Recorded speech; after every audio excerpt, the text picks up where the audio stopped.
Hello my dear students, welcome back on Grade Plus में आपका स्वागत है। आज हम क्लास 12 फिजिक्स का एक नया टॉपिक पढ़ने वाले हैं और वो है electric potential due to a point charge. ये उसी क्रम में उसी सीरियल में है लेक्चर जो लास्ट वन हमने रिकॉर्ड किया था कि इलेक्ट्रिक पोटेंशियल क्या होता है, किसी पॉइंट पर कैसे उसको निकालते हैं, वर्क डन या इलेक्ट्रोस्टैटिक पोटेंशियल एनर्जी कैसे रिलेटेड है। आज हम इसका कुछ मैथमेटिकल ट्रीटमेंट करने वाले हैं और एक रिलेशन निकालने वाले हैं कि किसी पॉइंट चार्ज की वजह से इलेक्ट्रिक पोटेंशियल बेसिकली कितना आता है। यानी हमारी जो रिलेशन निकलने वाली है, ध्यान दीजिएगा, वो ये निकालने वाले हैं हम किसी पॉइंट पर जो इलेक्ट्रिक पोटेंशियल है वो ये वैल्यू आती है और ये कैसे आती है इस बात पर अभी आज का सारा डिस्कशन फोकस्ड है। अगेन हम चलते हैं उसी लेक्चर पर और देखते हैं इस डायग्राम को रिलेट करते हुए। देखिए, पोटेंशियल बेसिकली क्या है, वर्क डन है। पोटेंशियल की अगर सिंपल सी डेफिनेशन देखें तो potential is the work done in bringing a unit test charge from infinity to a point in the field. Work upon charge ही क्या है, पोटेंशियल। अगर ये चार्ज यूनिटी है तो वर्क डन ही पोटेंशियल है। यानी पोटेंशियल बेसिकली एनर्जी को डिनोट करता है, यानी वर्क ही क्या है, एनर्जी। तो हम क्या समझने वाले हैं, पहली तो शुरुआत ये है कि इस डेरिवेशन को करने के लिए हमारे दिमाग में एक चीज बैठा लेनी है हमको कि हमें वर्क डन निकालना है। और वर्क डन निकालने के लिए हमारे पास दो चीजें होनी चाहिए, एक फोर्स होना चाहिए और दूसरा डिस्प्लेसमेंट होना चाहिए। यही वर्क डन स्टोर हो जाएगा पोटेंशियल एनर्जी के फॉर्म में। जैसे ये मेरे पास पेन है, ये मैंने उठाया, इसको उठा लिया, यहाँ पर रख लिया, तो जो हमने वर्क डन किया है वो इस पेन में अर्थ की ग्रेविटेशनल फील्ड में इसकी ग्रेविटेशनल पोटेंशियल एनर्जी के फॉर्म में स्टोर हो गया है। ऐसे ही चार्ज को किसी दूसरे चार्ज की फील्ड में लेकर आ रहे हैं, ठीक है, against the force experienced by the charge, ठीक है, और इसको क्या कर रहे हैं, डिस्प्लेस कर रहे हैं। तो यही वर्क डन उसकी पोटेंशियल के फॉर्म में स्टोर हो जाएगा। तो दो चीजें याद रखनी है कि हम अपना डेरिवेशन शुरू कहाँ से करेंगे, इस फार्मूले को ध्यान में रखते हुए, और इस फार्मूले में क्या है, वर्क डन। तो वर्क डन के लिए हम क्या करेंगे, हम ये मान लेंगे कि कोई चार्ज है जिसको हम इन्फिनिटी से लेकर आ रहे हैं और इन्फिनिटी से लेकर फील्ड के किसी पॉइंट ए पर आ रहे हैं और वो चार्ज हमारा है क्यू नॉट, ठीक है। अब इन्फिनिटी क्या है, जैसे आप कोऑर्डिनेट सिस्टम लेते हैं, आप कोई भी मेजरमेंट शुरू करते हैं वो जीरो से शुरू करते हैं। यानी आपका जो रेफरेंस लेवल है, फ्रेम ऑफ रेफरेंस का, relative to which all the measurements are made, वो जीरो है। ऐसे ही पोटेंशियल के केस में जो इन्फिनिटी है वो जीरो एनर्जी लेवल हम लेकर चलते हैं। हमारा रेफरेंस लेवल क्या है, जीरो पोटेंशियल का, कहाँ, इन्फिनिटी पर। तो जब इसका हम फार्मूला डिराइव करेंगे, अभी तो ये बात हम थ्योरेटिकली कह रहे हैं, इस बात को हम फिर प्रैक्टिकली भी प्रूव करके देखेंगे। तो हम निकालने वाले हैं फोर्स, वर्क डन और पोटेंशियल, ठीक है।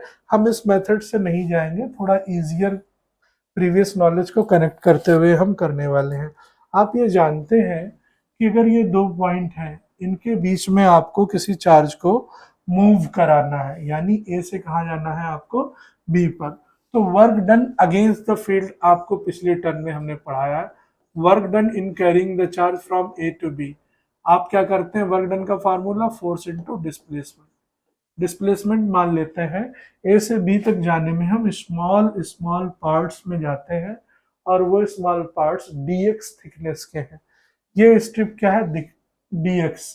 जैसे हमने कहा आपको लखनऊ से जाना है कानपुर, लखनऊ से कानपुर की डिस्टेंस है 90 किलोमीटर। तो आप यहाँ से बजरंगबली की तरह छलांग लगा के डायरेक्ट कानपुर में तो गिरेंगे नहीं। You have to cover 1 by 1 kilometers and these 1 by 1 kilometers will be added till you reach the value 90 kilometer. In the same sense, I have derived this distance between A and B into small strips of thickness dx, so that when all these dx are added, you will get the whole length between the two points. इन सारी length को जब आप add कर लेंगे तो उन दोनों point के बीच की डिस्टेंस आपको पता चल जाएगी। ठीक है, वापस से चलते हैं अपने टॉपिक पर।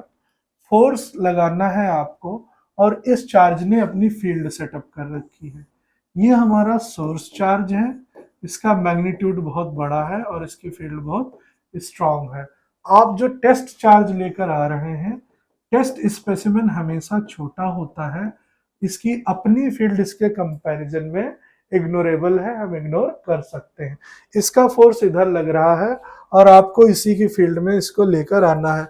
दो पॉजिटिव चार्जेस हैं, दोनों एक दूसरे को रिपेल कर रहे हैं और आप जबरदस्ती इसको पुश करके इसकी फील्ड में लेकर आ रहे हैं, यानी you are performing a work by applying a force. जो फोर्स ये इस पर लगा रहा है उसके अगेंस्ट आपको फोर्स लगाना है। तो जो ये फोर्स लगा रहा है उसके अगेंस्ट कितना फोर्स लगाना है, हमें उतना ही फोर्स लगाना है। क्योंकि पोटेंशियल की खास बात क्या है कि पोटेंशियल जो अमाउंट ऑफ वर्क डन है, इसमें जो डिस्प्लेसमेंट कर रहे हैं चार्ज को, यूनिफॉर्मली चार्ज को लेकर जाना है, उतना ही फोर्स लगाना है जितना सोर्स चार्ज की फील्ड लगा रही है, ताकि आप उसको न्यूट्रलाइज कर सकें और उसी के इक्वल रखेंगे। तो जो वैल्यू निकल के आएगी वो एग्जैक्ट पोटेंशियल की वैल्यू होगी। अगर आपने कम या ज्यादा किया इससे तो फिर एक्सीलरेशन आ जाएगा और जो पोटेंशियल हम निकालना चाहते हैं वो करेक्ट वैल्यू नहीं निकलेगी। तो ध्यान रखना है कि उतना ही फोर्स लगाना है। अगर ये फोर्स इधर है तो हमको इधर लगाना है, तो ये हमें इधर लगाने के लिए निगेटिव साइन फोर्स के साथ लगा देना है।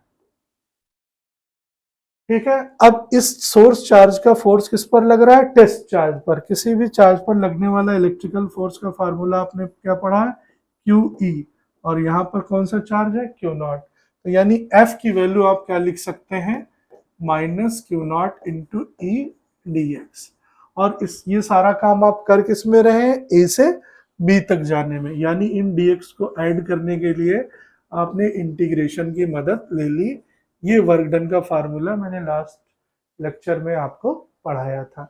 अगर ये 1 कूलम का चार्ज है तो हम सिंपली इस रिलेशन को ऐसे लेकर चल सकते हैं।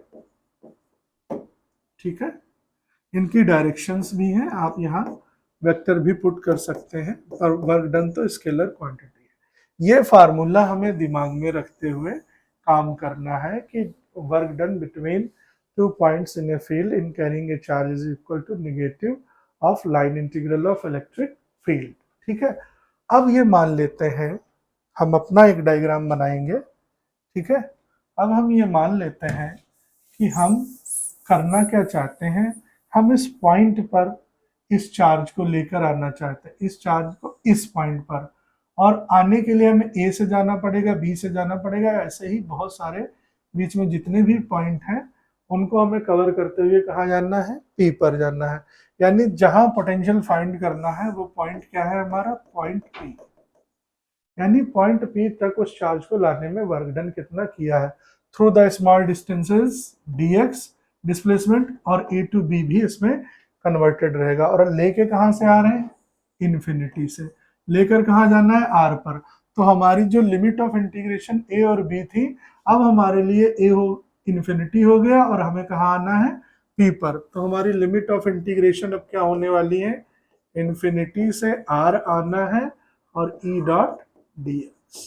ये हमारा वर्क डन होगा इन्फिनिटी से आर पर आने का। टोटल वर्क डन कैसे निकलेगा, किसी चार्ज को हम कहाँ से शुरू किए हैं, इन्फिनिटी से ला रहे हैं, किस पॉइंट पर, ए पॉइंट इन द फील्ड, और वो चार्ज से कितनी डिस्टेंस है, आर। अब dx इसलिए लिया है क्योंकि चार्ज को जब आप फील्ड में लाएंगे तो स्मॉल डिस्प्लेसमेंट में कवर करेंगे, और यही करते करते करते आप पी पर पहुंच जाएंगे, और वो पी की डिस्टेंस कितनी है, आर। ठीक है, तो हमारे पास ये फार्मूला हो गया E डॉट dx। अब सिंपली क्या करना है आपको, इस पॉइंट पर इलेक्ट्रिक फील्ड की वैल्यू आप निकाल लीजिए, क्योंकि जैसे जैसे आप डिस्टेंस चेंज करेंगे इलेक्ट्रिक फील्ड भी वेरी करेगी, क्योंकि इलेक्ट्रिक फील्ड का रिलेशन डिस्टेंस के साथ इनवर्स स्क्वायर लॉ को होल्ड करते हुए होता है। तो फील्ड कैसे वेरी कर रही है, फोर्स कैसे वेरी कर रहा है, यही तो हमें निकालना है वर्क डन करके। तो हमारा इलेक्ट्रिक फील्ड किसी पॉइंट ए पर कितना हो जाएगा, देखकर आप देख सकते हैं, ये चार्ज से इस चार्ज के बीच का गैप कितना है, x। तो हमारे पास इलेक्ट्रिक फील्ड का फार्मूला क्या है, 1/4 pi epsilon not q by x square. ठीक है, ये हमारी क्या हो जाएगी, electric field at point A. ठीक है, तो अब हम इसको रखने वाले हैं इक्वेशन 1 में। ये वैल्यू उठा के हम ए की कहाँ रखने वाले हैं, इक्वेशन 1 में।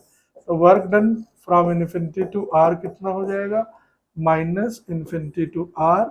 ए की वैल्यू रखेंगे 1/4πε0, कांस्टेंट है, बाहर ले सकते हैं इसको, माइनस हमने बाहर लगा लिया, क्यू भी बाहर ले सकते हैं, केवल इंटीग्रेशन में कौन जाएगा, 1/x² dx।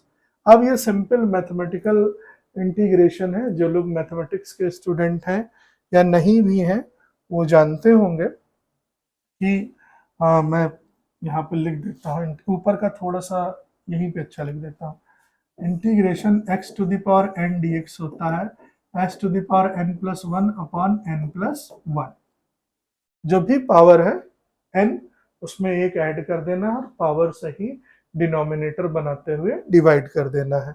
यहाँ x की पावर अपॉन में है, तो आप पावर 2 को ऊपर ले जाएंगे तो पावर माइनस में हो जाएगी, यानी n की जगह आपको क्या रखना है, -2। यहाँ रखिए जरा -2 n की जगह पे, तो x की power -2 + 1/-2 + 1, this will give you x to the power 1/-1। ठीक है, नहीं, x -2 + 1 मतलब -1 और नीचे आ जाएगा -1, यानी -1/x। इस इंटीग्रेशन को आप लिख सकते हैं, x टू द पावर -1 को डिनोमिनेटर में ले जाइए, तो ये हमारे पास आ गया है इंटीग्रेशन करके। ये अगर इंटीग्रेशन का फार्मूला याद नहीं है बेटा, तो this is going to be difficult specially for the students of biology stream. और वो बायोलॉजी स्ट्रीम का स्टूडेंट हो चाहे मैथमेटिक्स का हो, इंटीग्रेशन या डिफरेंशिएशन जिसने भी पढ़ा है उसके लिए उसको फार्मूले तो मेमोराइज करने ही पड़ेंगे। तो ये हमारा इंटीग्रेशन से कितना आ गया, -1/x। ठीक है, और इसकी लिमिट ऑफ इंटीग्रेशन है इन्फिनिटी से r। अब देखिए x को ही r में कन्वर्ट करना है, वो यहाँ से होने वाला है। इस माइनस को यहाँ ले लें तो ये माइनस माइनस प्लस होने वाला है। अपर लिमिट उतारेंगे पहले, यानी x की जगह पे r, फिर माइनस लोअर लिमिट, ये माइनस बाहर ही आ गया, 1/∞, और 1/∞ की वैल्यू होती है 0। तो ये टर्म आपका खत्म हो जाएगा। आपके पास क्या फार्मूला आ गया, Q/4πε0 इंटू आर। यही वर्क डन किस फॉर्म में स्टोर हुआ है, यूनिट टेस्ट पॉजिटिव चार्ज को हम इन्फिनिटी से किसी पॉइंट पर लेकर आ रहे हैं किसी सोर्स चार्ज के फील्ड में, तो यही वर्क डन उसकी पोटेंशियल के फॉर्म में, एनर्जी के फॉर्म में स्टोर हो जाएगा। तो इसी को वर्क डन भी कह सकते हैं, और इसी को पोटेंशियल एट दैट पॉइंट भी, वीपी भी कह सकते हैं, पोटेंशियल एट दैट पॉइंट। ठीक है, तो हम पोटेंशियल एट दैट पॉइंट कहें या work done from infinity to R कहें, ये डेफिनेशन से हमने बात लिखी है। ये तभी समझ में आएगा जब आपको इलेक्ट्रिक पोटेंशियल का पूरा आइडिया है, क्योंकि ये मैथमेटिकल पूरा डेरिवेशन है, बट एप्लीकेशन है आपके कॉन्सेप्ट का कि कैसे एक चार्ज को दूसरे चार्ज की फील्ड में ला रहे हैं, work is done against the force. ठीक है, उतना ही फोर्स लगाना है, यूनिफॉर्मली लगाना है, साथ ही साथ जैसा डिस्टेंस वेरी करेगी इलेक्ट्रिक फील्ड भी वेरी करेगी। तो वो वैल्यू हमने यहाँ रख ली और ये सारा डिराइव कर लिया। तो लेक्चर की बिगिनिंग में हमने आपको एक फार्मूला लिख के दिया था, वो ये था, यही हमने अभी अभी डिराइव किया है। अब इस फार्मूले पे डिस्कशन करने वाले हैं कि इस पॉइंट पर हम ए से बी होते हुए कहाँ आ गए हैं, पी पर, जो सोर्स चार्ज से आर डिस्टेंस दूर था, और ए से बी तक आने के लिए हमने एक्स को स्मॉल पार्ट्स dx में ब्रेक किया हुआ था। तो अब इस फार्मूले में देखिएगा ध्यान से कि इस पॉइंट P का जो पोटेंशियल Vp है वो किसके प्रोपोर्शनल है। देखिए चार्ज तो कांस्टेंट है, उसकी वैल्यू चेंज नहीं हो रही, ये भी कांस्टेंट है 9 × 10⁹। चेंज केवल ये पॉइंट की लोकेशन हो सकती है, और वैसे भी potential is the property of location. तो ये किसके इन्वर्सली प्रोपोर्शनल हो गया, लोकेशन आर के।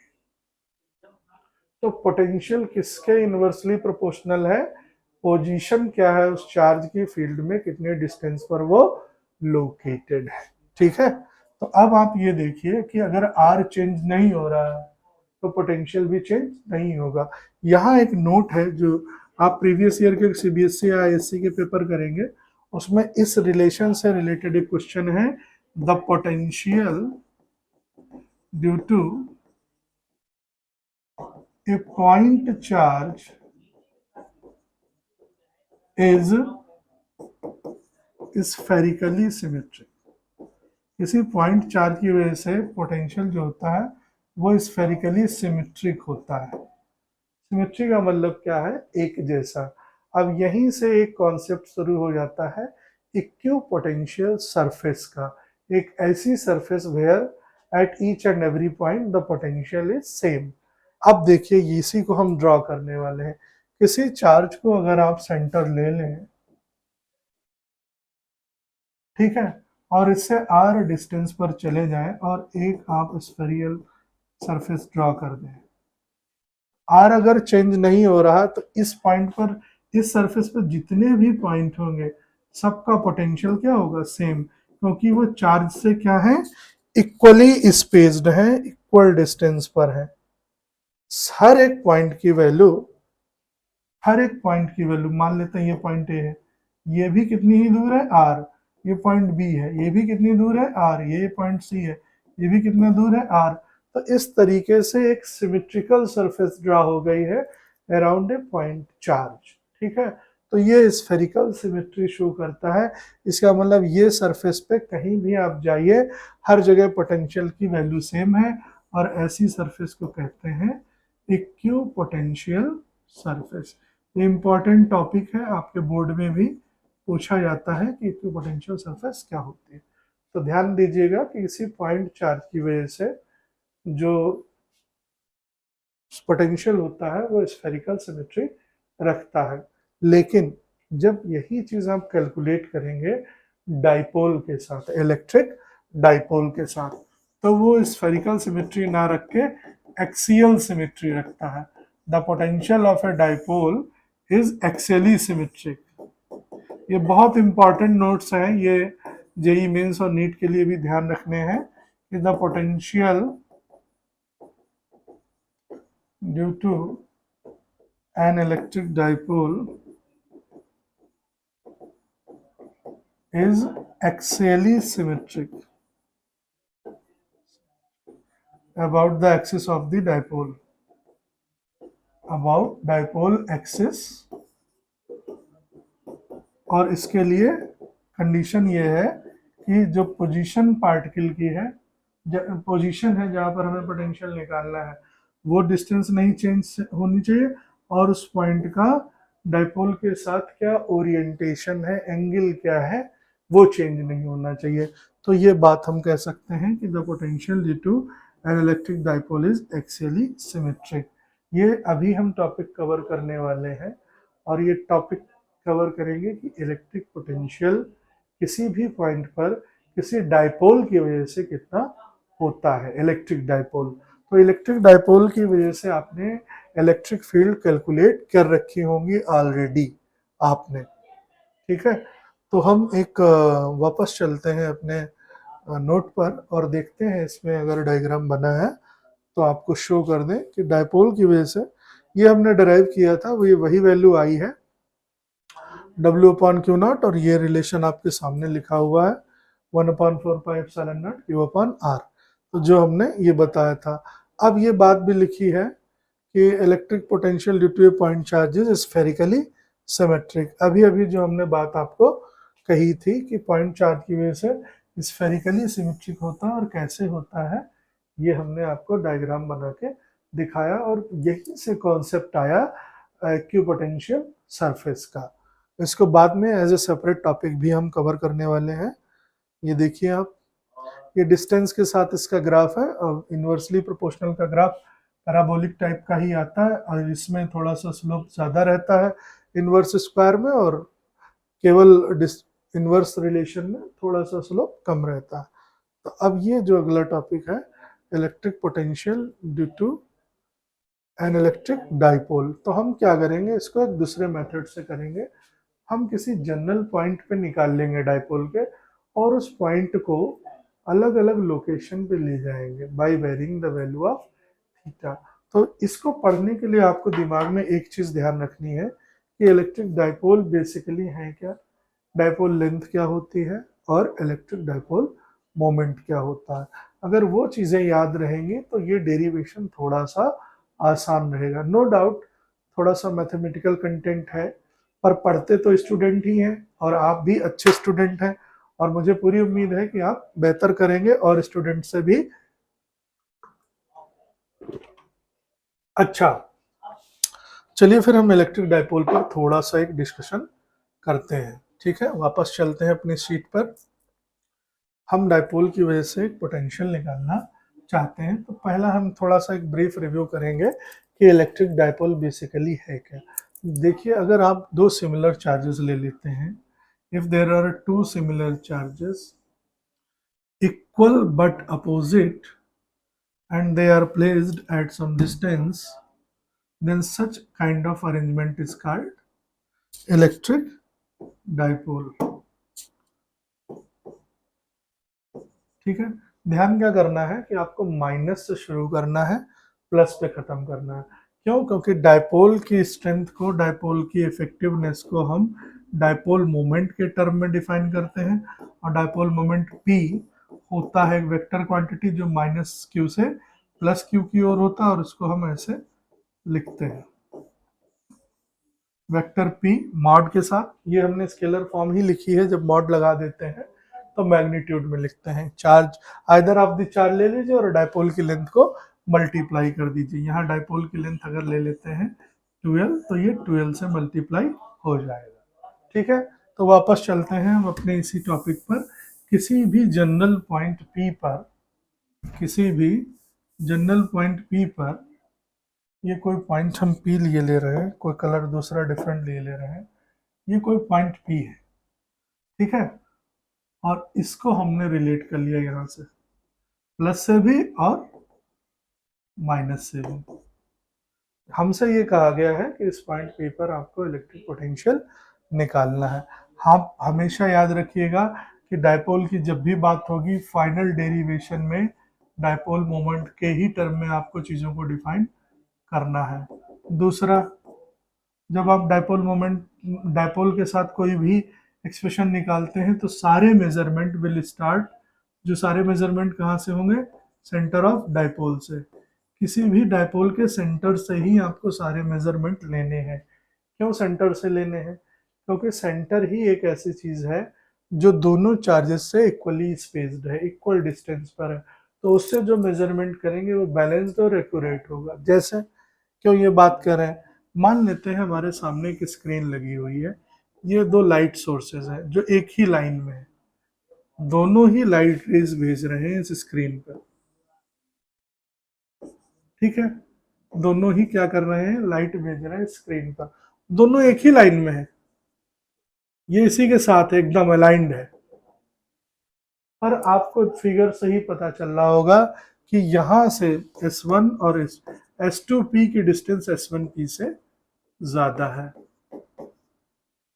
ऐसा ही केस यहाँ पर है, प्लस क्यू इधर है, माइनस क्यू इधर है, इसको ज्यादा चलना पड़ रहा है, इसको कम, तो हम कैसे मेजर करें? तो हमें क्या करना पड़ेगा? हमें सेंटर ढूंढना पड़ेगा। तो इसके लिए हमें क्या करना पड़ेगा? हम यहाँ से एक परपेंडिकुलर ड्रॉ कर देंगे। ये परपेंडिकुलर ड्रॉ करने से ये पॉइंट और ये पॉइंट, इसको सीधा अगर खड़ा करके रख दें तो देखिए आप एक ही लाइन में हैं, एक ही जगह से शुरू हो रहा है, यानी ये बीच का पॉइंट अगर आपको पता है, यही तो हुआ इसका सेंटर, तो ये वाली डिस्टेंस और ये वाली डिस्टेंस आप इक्वली मेजर कर सकते हैं। तो हमेशा ये ध्यान रखिएगा कि डाइपोल के सारे मेजरमेंट हम कहाँ से लेंगे? डाइपोल के सेंटर से। और इस सेंटर को थोड़ा सा इसको इरेज कर दें ताकि आपको समझ में आ जाए।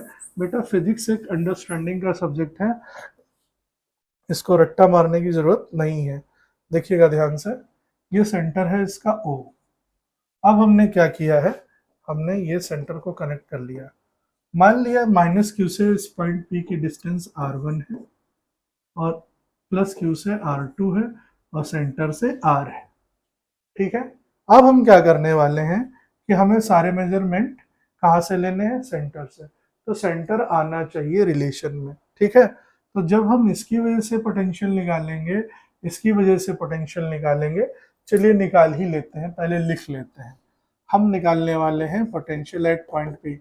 पहले निकालने वाले हैं प्लस क्यू की वजह से 1/4 pi epsilon naught Q upon R two, plus की वजह से प्लस और माइनस की वजह से माइनस। देखिए क्या है, इस कॉन्सेप्ट को भी याद रखिएगा, किसी भी आइसोलेटेड पॉजिटिव चार्ज की वजह से पोटेंशियल किसी पॉइंट पर पॉजिटिव ही रहता है और निगेटिव की वजह से निगेटिव ही रहता है। क्यों? ये वही कॉन्सेप्ट है जो आप थर्मोडायनेमिक्स में पढ़ते थे, एडियाबैटिक या आइसोथर्मल एक्सपेंशन में और कंप्रेशन में। आप किसी चार्ज को किसी दूसरे चार्ज के फील्ड में लेकर आ रहे हैं, आप जबरदस्ती, जब सेम चार्जेस थे आप जबरदस्ती उसको पुश कर रहे हैं, तो वो काइनेटिक जो आप एनर्जी दे रहे हैं वो पोटेंशियल एनर्जी के फॉर्म में स्टोर हो गई। But the moment you release the your hand या the charge will spread out, वो भाग जाएगा, जहां से आया वहीं भागने की कोशिश करेगा। तो वर्क अपने आप हो रहा है, आप नहीं कर रहे हैं, जो ये चार्ज जा रहा है। और इसका उल्टा केस ले लीजिए, अगर अपोजिट साइन के चार्जेस हैं तो वो आपस में अटैच्ड है, तो work has to be done by an external agent to separate these charges. तब निगेटिव मिलेंगे, अपने आप वर्क डन होगा तो पॉजिटिव मिलेंगे। तो प्लस का प्लस के साथ और माइनस का माइनस के साथ, ये भी दिमाग में आप याद रखिएगा। तो हमारे पास क्या रिलेशन निकल गया है, थोड़ा कलर चेंज कर लेते हैं। हमारे पास ये कॉमन हो रहा है, इसको कॉमन कर लेते हैं, 1/4 pi epsilon naught Q by 4 pi epsilon not 1/r2 minus 1/r1। अब सारा जो हमारा ध्यान है वो इसी बात पर है कि हमें पोटेंशियल निकालने के लिए सारे मेजरमेंट सेंटर से लेने चाहिए। हमने किया क्या है, इसको ए मान लेते हैं, इसको बी मान लेते हैं। हमारे पास जो एपी है वो R1 था, बीपी हमारे पास R2 था और ओपी हमारे पास R था। अब इस R में, R1 में, R2 में हमें O को लेकर आना है, सेंटर से मेजरमेंट करने हैं। तो अब अगर ये स्क्रीन वाला ही सीन है, अगर इसको ऐसे पलट दें तो ये स्क्रीन वाला ही सीन है, तो हमें क्या करना होगा, इक्वल डिस्टेंस के लिए इस पर क्या ड्रॉ करना चाहिए हमको, एक परपेंडिकुलर, और इसका नाम दे दिया डी। ये इस पर परपेंडिकुलर है, इस लाइन को और बढ़ा लिया और इस पर ये परपेंडिकुलर ड्रॉ कर दिया। थोड़ा सा इसको मिटा दे, चलो भाई ये खिसक गया ऊपर, अच्छा ठीक है, ओके। मैं तो जूम कर रहा हूँ, चलो भाई इरेजर ले लेता हूँ मैं, ठीक है, ठीक है। वापस से पेन पे आते हैं, ये हमने 90 डिग्री ड्रॉ कर लिया। तो आप ये देखेंगे कि ये स्टार्टिंग पॉइंट और ये सेम हो गए, और ये स्टार्टिंग पॉइंट और ये स्टार्टिंग पॉइंट सेम हो गए। एक में ये डिस्टेंस कम करनी है और एक में यही डिस्टेंस हमें बढ़ानी है। तो ज्योमेट्री से अगर देखें आप, तो आपने ये राइट एंगल ट्रायंगल, इसको बी डी ओ ले लेते हैं हम, या ये इधर वाला भी, सॉरी ये इधर डालना चाहिए हमें परपेंडिकुलर।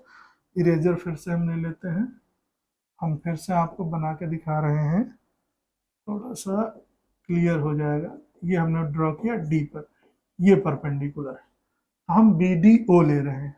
डी पर हमारा परपेंडिकुलर है, ठीक है, और ओ हमारा, बी से ओ हमारा हाइपोटेन्यूज है, बी ओ हो गया, ये परपेंडिकुलर हो, ये कोई एंगल थीटा है, तो ये भी एंगल क्या होगा, थीटा, ज्योमेट्री से।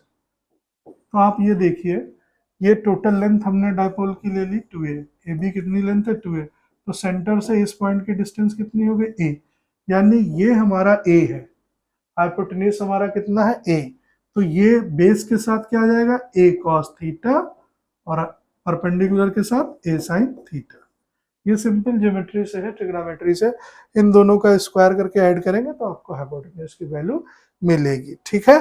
तो ये हमारा बेस हो गया और ये हमारा हाइपोटेन्यूज हो गया, यानी ये जो हमारा बेस है इसकी वैल्यू कितनी आ गई है यहाँ पर, O से D या O से ये C ले लेते हैं, इन दोनों की वैल्यू हमारे पास है O से C, a cos थीटा। यही a cos थीटा एक में ऐड हो रहा है और एक में सब्ट्रैक्ट हो रहा है, और कैसे हो रहा है ये हम करने वाले हैं, देखिएगा कैसे।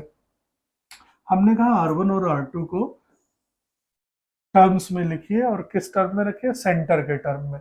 तो एपी एग्जैक्टली इक्वल या अप्रोक्सीमेटली हम ले सकते हैं इक्वल है सीपी के। सेंटर लाना है तो सीपी कैसे बनेगा, आप ओ से पी जाएंगे और ओ से सी जाएंगे, यानी आप ओपी प्लस ओसी कर सकते हैं। ओपी की वैल्यू आपके पास आर है, आपने पहले से माना हुआ है, और ओसी आपने अभी अभी निकाल लिया है, वो कितना है, ए कॉस थीटा। ये बात समझ में आ रही है। तो आप एपी इक्वल टू सीपी, और एपी बेसिकली है क्या, आर1। आर1 की जगह पर आप कौन सी वैल्यू लिख सकते हैं, आर प्लस ए कॉस थीटा। अब आर2 पर आ जाइए, आर2 आपका क्या है, बीपी है, और बीपी को जरा सेंटर के टर्म्स में लिखना। बीपी किसके इक्वल हो सकता है अप्रोक्सीमेटली, डीपी के, और डीपी को लिखने के लिए डी से पी आपको ओपी माइनस ओडी करना पड़ेगा। ओ से पी तक की डिस्टेंस है हमारी आर, और ओडी वही है जो ओसी है, और वो है ए कॉस थीटा। तो आपके पास दो वैल्यूज आ गई, R1 और R2 की, एक आया है प्लस के साथ और एक आया है माइनस के साथ। तो यहीं पर हम वैल्यूज अगर रख देते हैं, चलिए इसी इक्वेशन 1 में, तो Vp क्या होने वाला है, Q upon 4 pi epsilon naught 1 upon R2, R2 है R minus a cos theta minus R1 R plus A cos theta. इनका एलसीएम आपको लेना है और इनको आपको कैलकुलेट करना है। जब आप दो चीजों का एलसीएम लेंगे और कैलकुलेट करेंगे, तो ऊपर जब एलसीएम ले लेंगे तो ये टर्म इधर आएगा, ये टर्म इधर आएगा, आर आर कैंसिल हो जाएगा, तो हमारे पास आ जाएगा, हमारे पास हो जाएगा Q upon 4 pi epsilon naught, ये इधर आ गया आर प्लस ए कॉस थीटा, और ये इधर आ गया आर माइनस है तो माइनस, और माइनस वाला प्लस में, और ए प्लस बी और ए माइनस बी तो होता है ए स्क्वायर माइनस बी स्क्वायर। ये एक टर्म आपका डिनोमिनेटर में होगा। आप देख सकते हैं न्यूमरेटर से आर आर कैंसिल हो गया है, आपके पास बचता है Q upon 4 pi epsilon not 2a cos theta. तो q इंटू 2a एक पास लिखे ले रहा हूँ, cos थीटा एक तरफ लिखे रह रहा हूँ। ये वैल्यू किसकी चल रही है, पोटेंशियल एट दैट पॉइंट। तो पोटेंशियल एट दैट पॉइंट क्या है, हमने अभी लेक्चर की बिगिनिंग में क्या कहा था कि सारी चीजें आपको डाइपोल मोमेंट के टर्म में ही फाइनली एक्सप्रेस करनी है। दूसरा, सेंटर ऑफ डाइपोल से ही सारे मेजरमेंट होने हैं। एक तो कंडीशन हमने फुलफिल कर ली कि सेंटर ऑफ डाइपोल से ले लिए, अभी हम डाइपोल मोमेंट नहीं लेकर आ पाए हैं। तो डाइपोल मोमेंट का फार्मूला क्या होता है, Q इंटू 2a। आपको Q इंटू 2a इस रिलेशन में दिख रहा होगा, तो हम क्या करने वाले हैं, Q इंटू 2a जो है रखने वाले हैं, ये इधर मैं मिटा दे रहा हूँ, थोड़ा सा स्पेस बना लेता हूँ, बड़ा डेरिवेशन है। तो हम Q इंटू 2a की जगह पे रखने वाले हैं P, ये हो गया cos थीटा और ये हो गया 4 पाई एप्सिलॉन नॉट, ये पॉइंट P है। ये हमारा निकल के आ गया है R square minus A square. अच्छा ये भी लिख देता हूँ, थोड़ा सा इरेजर और यूज कर लेता हूँ। ये हो गया हमारा डिनोमिनेटर में R square minus A square cos square theta, यहाँ भी लिख देता हूँ, और ये वाला टर्म यहाँ भी लिख देता हूँ। तो आपने ये देखा कि पॉइंट चार्ज की वजह से तो आर पे ही डिपेंड कर रहा था, इनवर्सली प्रोपोर्शनल था, और देखिए आप किसी डाइपोल की वजह से इसकी डिपेंडेंसी थीटा पर भी आ गई है। अब हम क्या करने वाले हैं, कुछ अप्रोक्सीमेशन लगाने वाले हैं। हम ये जानते हैं कि ये डाइपोल की लेंथ बहुत बहुत छोटी है, मान लेते हैं माइक्रोमीटर के ऑर्डर की है, ठीक है।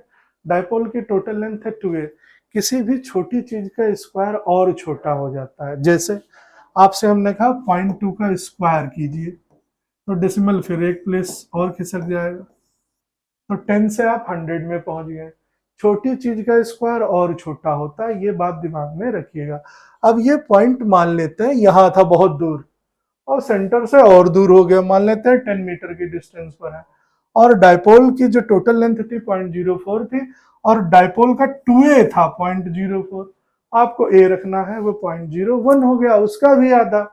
तो आप कंपेयर करिए 10 मीटर से 0.01 को, बहुत बहुत स्मॉल है, तो हम इसको इग्नोर कर सकते हैं। अभी इसका स्क्वायर भी करना है, तो हम ये मान सकते हैं कि जो r की वैल्यू है वो a के कंपैरिजन में बहुत बहुत बड़ी है।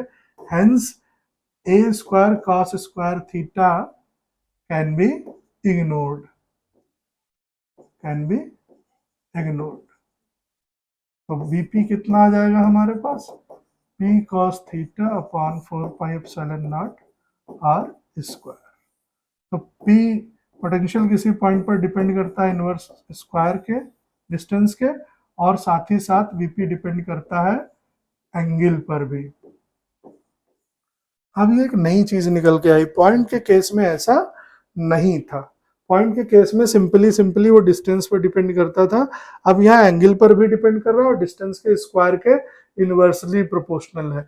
यानी डायपोल के केस में पोटेंशियल डिस्टेंस बढ़ाने पर और तेजी से डिक्रीज होगा एज कंपेयर टू द, देखिए पहले वाले के केस में ये रहा हमारा, यहाँ r था, पर आप देखिए यहाँ क्या है, r स्क्वायर, तो तेजी से किसमें कम होगा, डायपोल के केस में। ठीक है। दूसरा, पीछे वाले डेरिवेशन में आप देख सकते हैं यहाँ एंगल का कोई रोल नहीं था, पर इस वाले केस में एंगल आ गया है। तो यहाँ किसी भी डायपोल का पोटेंशियल इस बात पर भी डिपेंड करता है कि उस पॉइंट का डायपोल एक्सिस के साथ इंक्लिनेशन क्या है।